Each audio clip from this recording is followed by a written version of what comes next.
The Houston area is facing a crisis as we approach a new school year, a teacher shortage.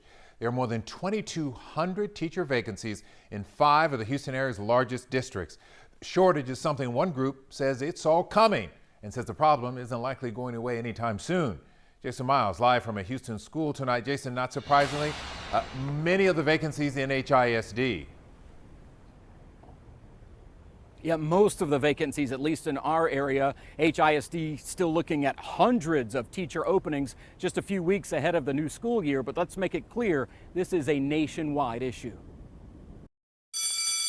When the bell rings on the new school year, many classrooms will not be adequately staffed. This is a challenge across the country. Tara Kinney is chief of staff of the Learning Policy Institute, a nonprofit, nonpartisan education research organization that's tracked teacher shortages for years. And they were an issue long before the pandemic hit and have only gotten worse. LPI published this extensive report on the coming crisis before things got even worse.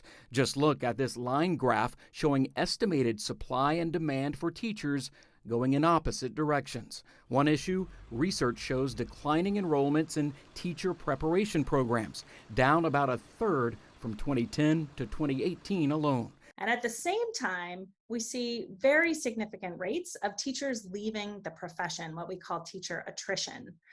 And that attrition is actually what drives about 90% of the demand for new teachers. Working conditions, inadequate support, and pay are among the reasons teachers say they leave for other careers. And safety, of course, as you well know in Texas, is a much bigger challenge these days in schools.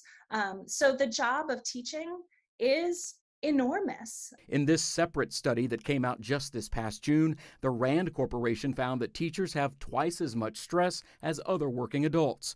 One who recently left the profession told me she's never been happier, while another is inspecting homes in the Hill Country rather than teaching history in Houston. And things like teacher or loan forgiveness for teachers is one way people say you could help curb this crisis. You can get a much better look at all of the research behind this and a look at the districts facing vacancies in our area. All of that on KHOU.com. For now, reporting live in Houston, Jason Miles, KHOU 11 News. Yeah, a shortage and perhaps an opportunity for folks who may want to teach now. Jason, thanks for the report.